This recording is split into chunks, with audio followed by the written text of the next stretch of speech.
देखें वो हमसे पूछ रहा है do you want to continue again, Y press करें अगर आप दोबारा से इन तमाम फंक्शंस को देखना चाहते हैं, फंक्शनैलिटी अगर कोई परफॉर्म करवाना चाहते हैं। तो जैसे ही मैंने वाई प्रेस किया और उसके बाद इंटर जैसे ही मैं प्रेस करूंगा तो मेरे पास क्या है, दोबारा से उन फंक्शंस की लिस्ट आ जाएगी। अगर इनमें से कोई मैं ऑप्शन चूज़ करता हूँ 1 2 3 4 5 6 7, ये मुझे फंक्शनैलिटी वो परफॉर्म करके दिखाएगा कि आपने ये काम कर लिया है। जैसे कि मैं शो का यहाँ पे फंक्शन आपको ऑपरेट करवा के दिखा, तो मैं 6 ऑप्शन प्रेस करता हूँ तो मेरे पास देखें डेटा जो 10 पड़ा हुआ है, क्योंकि मैंने इंटर ही अभी 10 किया है। तो चलें अब पहले थोड़ा सा इंट्रोडक्शन देखते हैं, उसके बाद हम इस तरफ आएंगे और मैं आपको पूरा सोर्स कोड दिखाऊंगा कि ये तमाम का तमाम वर्क किस तरह हो रहा है, और वन बाय वन मैं तमाम फंक्शनैलिटी आपको परफॉर्म करके दिखाऊंगा। बिस्मिल्लाहिर्रहमानिर्रहीम, अस्सलाम वालेकुम। माई सेल्फ मोहम्मद तजम्मुर, और आज के इस लेक्चर में हम डबल लिंक लिस्ट की बात करेंगे, क्योंकि सिंगल लिंक लिस्ट का कोड मैंने आपको प्रोवाइड कर दिया है। होप सो कि आपने देखा होगा, उसकी प्रेजेंटेशन आपको समझ आ गई होगी। आज डबल लिंक लिस्ट के बारे में देखेंगे और उसके बाद हम double circular link list, Q with array, Q with link list, उसके बाद हमारे पास सर्कुलर क्यू आती है, double ended queue, priority queue, stack with array and stack with link list. इस तरह के सोर्स कोड हैं जो मैं आपको प्रोवाइड करने वाला हूँ बिल्कुल सिंपल वे में। वो मैंने कोड को एडिट किया हुआ है, मैंने खुद से एडिट किया है, किसी साइट पे अवेलेबल नहीं है। तो आज इस लेक्चर में डबल जो हमारी डबल लिंक्ड लिस्ट है इसके बारे में बात करेंगे, और मैं आपको दिखाऊंगा कि ये वर्क किस तरह कर रही है, कौन कौन से फंक्शन परफॉर्म हो रहे हैं, और उसका कोड भी आपको प्रोवाइड करूंगा। ठीक है, मैं अपना व्हाट्सएप नंबर और ईमेल एड्रेस आपको मेलिंग आईडी दे दूंगा, आप मुझे मेल कर सकते हैं, मेरे व्हाट्सएप नंबर पे मेरे साथ कांटेक्ट कर सकते हैं अगर कोई भी आपको इशू है तो। ठीक है, तो चलें देखते हैं जो हमारा सोर्स कोड है डबल लिंक लिस्ट का, और देखते हैं वो किस तरह वर्क कर रहा है। ये हमारे पास डबल लिंक लिस्ट का कोड है जो मैं आज रन करने वाला हूँ आपके सामने, और देखते हैं कि ये कैसे फंक्शनैलिटी परफॉर्म करता है और कौन कौन सी फंक्शनैलिटी हमें दे रहा है। ये बिल्कुल सिंपल कोड है, होप सो कि आपको समझ भी आ जाएगा। पहले मैं इसकी वर्किंग बता देता हूँ कि ये किस तरह वर्क करता है। देखते हैं इसमें फंक्शन कौन कौन से हैं, इसको पहले तो रन करते हैं, उसके बाद वन बाय वन फंक्शंस को देख लेते हैं कि इसमें कौन कौन से फंक्शन। देखें सबसे पहले तो इसके अंदर 7 फंक्शन मैंने लिखे हुए हैं। अगर मैं 1 प्रेस करूँगा तो हम नोड को इंसर्ट करेंगे एंड पे। उसके बाद अगर मैं 2 प्रेस करता हूँ तो हम मिड में नोड को इंसर्ट कर सकते हैं, वैल्यू को इंसर्ट कर सकते हैं, वैल्यू को सर्च करके उसके नीचे। उसके बाद हम अगर 3 फंक्शन को परफॉर्म करवाएंगे जो 3 नंबर पे है, ये बिगनिंग में यानी कि स्टार्ट पे डबल लिंक लिस्ट के अगर कोई नोड इंसर्ट करनी है, ये एंड से डिलीट करनी है, ये बिगनिंग से डिलीट करनी है, ये सारे डेटा को शो करने के लिए है। ठीक है, तो एग्जिट अगर हमने प्रोग्राम से होना है तो 7 प्रेस करेंगे। ठीक है, ये हमारा सिंपल सा प्रोग्राम है। इसमें मैं 1 प्रेस करता हूँ तो देखते हैं मेरे पास क्या आउटपुट मिलती है। देखिए मैंने 1 प्रेस किया क्योंकि मैं इंसर्ट करना चाहता हूँ एक नोड को, तो वो मुझसे मांग रहा है डेटा के कौन सा डेटा आप इंसर्ट करना चाहते हो डबल लिंक्ड लिस्ट में। मैं 10 इंटर करता हूँ यहाँ पे, तो मेरे जो लिस्ट है उसके अंदर 10 डेटा इंटर हो जाएगा। देखें 10 डेटा इंटर हो चुका है। अब वो मुझसे पूछ रहा है do you want to continue again, Y छोटा या बड़ा आप कैपिटल में कोई भी आप प्रेस करेंगे तो ये आपको दोबारा से यही लिस्ट नज़र आएगी। आप कोई भी फंक्शन दोबारा से क्या परफॉर्म करवा सकते हैं। मैंने ये जैसे इंटर पर प्रेस किया वो मुझे अगेन मांग रहा है कि ऑप्शन प्रेस करें इनमें से। मैं अगेन एक डेटा इंटर करता हूँ, तो मैं 1 प्रेस करता हूँ और मैं अब की बार 20 इंटर करता हूँ। ठीक है, अब 10 एंड 20 मेरा ख्याल में 2 वैल्यू हमारी इंटर हो चुकी हैं डबल लिंक लिस्ट के अंदर। अब फिर से वो कह रहा है आपको ये ऑपरेशन परफॉर्म करवाना चाह रहे हैं, तो मैं वाई प्रेस करता हूँ। बिल्कुल यस। अब हम क्या करते हैं, हम शो करवा के देखते हैं कि हमारे पास 10 एंड 20 नज़र आ रहा है या नहीं। तो मैं जैसे 6 प्रेस करूँगा तो मेरे पास डेटा मेरा शो होगा। तो जैसे ही मैंने 6 प्रेस किया और उसके बाद इंटर पे प्रेस किया तो मेरे पास डेटा वो कह रहा है 10 और 20 आपके पास अवेलेबल है। अब फिर से मैं और फंक्शनैलिटी परफॉर्म करता हूँ, मैं फिर से यस पे प्रेस करता हूँ। अब मैं बिगनिंग में ये वाली जो चलें सेकंड हम ऑप्शन को परफॉर्म, जो फंक्शनैलिटी सेकंड नंबर पे है उसकी परफॉर्म करवाते हैं। मैं 2 इंटर करता हूं तो ये मुझसे वैल्यू डिमांड करेगा कि कौन सी वैल्यू के नीचे आप डेटा अपना इंसर्ट करना चाहते हैं, क्योंकि मिड में हम कहीं भी डेटा इंटर करना चाह रहे हैं ना, तो वो मुझसे पहले पूछ रहा है कि आप कोई वैल्यू इंटर करें। मैं 10 इंटर करता हूँ कि 10 के नीचे में वैल्यू अगर 10 मिलती है वैल्यू, उसके नीचे डेटा मैं क्या करवाना चाह रहा हूँ, इंसर्ट करवाना चाह रहा हूँ। तो जैसे मैंने इंटर प्रेस किया उससे वैल्यू 10 मिल गई क्योंकि अवेलेबल है हमारे पास।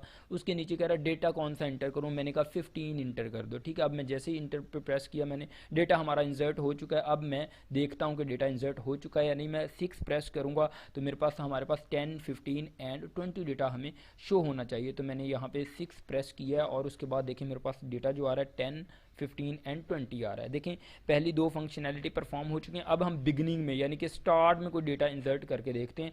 तो मैं 3 नंबर यहाँ पे ऑप्शन प्रेस करता हूँ, ठीक है। पहले येस इसको कह दूँ कि मैं फंक्शनैलिटी परफॉर्म करवाना चाह रहा हूँ। अब मैं जैसे ही 3 प्रेस करूँगा तो बिगनिंग में हम कोई भी डेटा इंसर्ट कर पाएंगे। और मैं 1 इंसर्ट करता हूँ, चले 1 नहीं करता, मैं 100 कर देता हूँ, ठीक है। 100 अब टॉप पे आना चाहिए इस जगह पे, उसके नीचे 10, उसके नीचे 15 और उसके नीचे 20, इस तरह, क्योंकि बिगनिंग में हम क्या कर रहे हैं, डेटा को इंसर्ट कर रहे हैं। जैसे ही मैंने इंटर प्रेस किया हमारा डेटा इंसर्ट हो चुका है। मैं येस पे प्रेस करता हूँ और आपको शो करवाता हूँ अगेन। मैं 6 पे जैसे ही प्रेस करूँगा मेरे पास तमाम का तमाम डेटा हमारा शो हो जाएगा। जैसे ही मैंने इंटर किया देखिए मेरे पास जो आ रहा है 100 आ रहा है, ये ऊपर आ रहा है सबसे टॉप पे, क्योंकि बिगनिंग में हमने ये ऑपरेशन परफॉर्म करवाया। 100 वैल्यू इंटर की, उसके बाद 10, उसके बाद 15 एंड 20।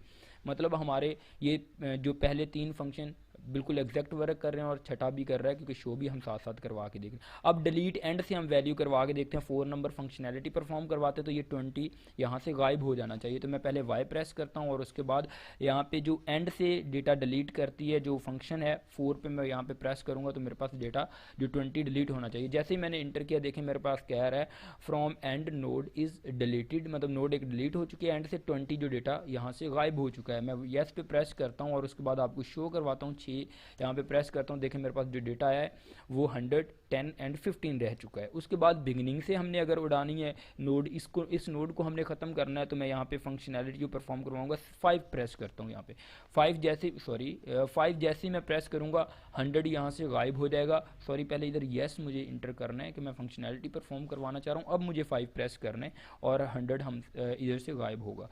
तो मैं 5 प्रेस करता हूँ। जैसे मैंने 5 प्रेस किया ये देखें लिखा हुआ है फर्स्ट नोड डिलीटेड, यानी कि 100 डिलीट हो चुका है। ये वाला 100 जो था डिलीट हो चुका है। अब अगेन मैं आपको शो करवा के दिखाता हूँ। मैंने जैसे ही 6 प्रेस किया तो ये मेरे पास 10 एंड 15 रह चुका है। अब अगेन मैं वाई प्रेस करता हूँ तो अब हमारे पास फंक्शन और कौन सा बचा है, और फंक्शन कोई भी नहीं बचा, 7 वाला बचा है। अगर मैं 7 प्रेस करता हूँ तो एग्जिट हो जाना चाहिए हमें प्रोग्राम से। तो मैं 7 जैसे ही प्रेस करता हूँ तो हम बाहर आ गए हैं, मतलब कि हमारा प्रोग्राम कंप्लीट हो चुका है। होप सो कि आपको ये जो छोटी सी आउटपुट है इसकी समझ आई होगी। अब सोर्स कोड आपको दिखाता हूँ। अब आपको मतलब कि ये देखें, पहली बात तो ये हमारे पास 2 तरह के एड्रेस होते हैं, एक प्रीवियस होता है और एक नेक्स्ट होता है डबल लिंक लिस्ट के अंदर। इन चीज़ों का आपको पता होगा। ये मैंने ग्लोबली वेरिएबल जो हैं वो इनिशियलाइज करवा दिए हैं। फर्स्ट टेम्प और नोड, ये मुझे पता था ये यूज़ होने हैं। अब आप फंक्शन देख लें, अब खुद से इनको एक्सप्लोर करें आप। ये इंसर्ट एंड पे जो नोड हमारी इंसर्ट एंड पे हो रही है, ये यहाँ से स्टार्ट हो रहा है, हमारा फंक्शन 10 लाइन से स्टार्ट हो रहा है। आप यहाँ पे पाज करके इसको नोट अगर करना चाहें तो कर सकते हैं। उसके बाद 35 नंबर जो लाइन है इस पे एंड हो रहा है, ये एंड पे नोड को इंसर्ट करने के लिए। ओके, उसके बाद बिगनिंग पे अगर आपने इंसर्ट करनी है नोड तो 36 लाइन से हमारा जो फंक्शन स्टार्ट हो रहा है, उसके बाद ये एंड जाके हो रहा है 57 लाइन पे। ये भी आपको होप्स हो के पता चल गया होगा। आप पास करें और इसको नोट कर लें अगर आप करना चाहते हैं तो। उसके बाद मिड में अगर वैल्यू इंसर्ट करना चाहते हैं तो ये मिड में इंसर्ट करने के लिए कोड है, ठीक है। यहाँ से स्टार्ट हो रहा है 58 लाइन से और एंड हो रहा है 82 पे, ये देख लें आप। उसके बाद हमारे पास डिस्प्ले का फंक्शन है, ये तो सिंपल आपको आता ही होगा। सिर्फ हमने वाइल लगाई है और नेक्स्ट मूव कर रहे हैं, डेटा को शो करवा रहे हैं। ये डिस्प्ले का फंक्शन है, ठीक है। ये 83 लाइन से स्टार्ट होकर 101 पे जा रहा है। उसके बाद ये बिगनिंग में अगर हमने नोड इंसर्ट करनी है तो ये उसके लिए ये स्टार्ट हो रहा है 102 से और 116 पे एंड हो रहा है। 117 से अगला नेक्स्ट जो फंक्शन वो स्टार्ट हो रहा है जो कि डेल एंड से करने के लिए है, और वो ख़त्म हो रहा है हमारे पास जी 140 पे जाके ख़त्म हो रहा है और हमारे फंक्शन कंप्लीट हो चुके हैं। अब मेन में मैं बताता हूँ कि ये कैसे कहता है do you want to continue again. मे भी आपको शायद इस चीज़ का ना पता हो या पता हो, बहरहाल मैंने तो बताना है उसके बारे में। मेन फंक्शन है ये हमारा, इसमें मैंने क्या किया ऑलवेज इसे ट्रू रखा है। ये जो हमसे ऑप्शन पूछ रहा है वो है, मैंने वेरिएबल में एक ऑप्शन यूज़र को मतलब कि दे देता है यूज़र, उसके बाद स्विच में पास किया और उसमें केस चलाए हैं सिंपल और फंक्शन को कॉल किया। अगर क्योंकि 1 पे मैंने इंसर्ट रखा हुआ है तो मैंने क्या किया, केस 1 के अंदर इंसर्ट का फंक्शन कॉल, क्योंकि इधर मैंने 1 के लिए इंसर्ट का रखा हुआ है तो फंक्शन यहाँ पे मैंने सिंपल कॉल किया, ऊपर मैंने फंक्शन को डिफ़ाइन किया हुआ है। आप भी ऐसे करें, फंक्शन डिफ़ाइन कर लें और सिंपल केस लगाएं और उन्हें कॉल कर लें। अब यहाँ पे मैंने क्या किया हुआ है, यहाँ पे मैंने ऑपरेटर यूज़र से गेट किया करैक्टर टाइप का, अगर वो वाई इंटर करता है तो कंटिन्यू कर दे, दोबारा से वो स्टार्ट हो जाएगा मेन से प्रोग्राम हमारा। अगर ब्रेक करता है, एल्स में कोई भी अदर देता है, नो या वट एवर जो भी देता है, तो हमारा प्रोग्राम ब्रेक हो जाएगा। ये सिंपल सी बात है, ठीक है जी। होप सो कि गाइस आपको सोर्स कोड की समझ आ गई होगी, आप इसको नोट कर लें। ये बिल्कुल सिंपल वेरिएबल लिखे हैं। मेरा एक सिंगल लिंक लिस्ट पे डिटेल में लेक्चर है जिसके अंदर मैंने वाइट बोर्ड पे एक एक फंक्शन को समझाया हुआ है। अगर आप वो समझ लें, मैं डिस्क्रिप्शन में लिंक दे दूंगा तो आपको पता चल जाएगा कि मैं वेरिएबल कौन से यूज़ करता हूँ, कैसे स्वैपिंग हो रही है, किस तरह हम प्रीवियस और नेक्स्ट मूव करते हैं। आप बेसिक कॉन्सेप्ट कवर कर लें, उसके बाद इस सोर्स कोड को देख लें। होप सो कि आपको समझ आ जाएगी क्योंकि मैंने बहुत ही सिंपल लिखा हुआ है। चलें गाइस, मिलते हैं नेक्स्ट वीडियो में इंशाल्लाह, जो कि हमारी डबल सर्कुलर लिंक लिस्ट होगी, मे बी बिल्कुल वही होगी डेफिनेटली। तो उसमें हम मिलते हैं। हो सके तो मेरे चैनल को सब्सक्राइब कर लें प्लीज़। अल्लाह हाफिज़।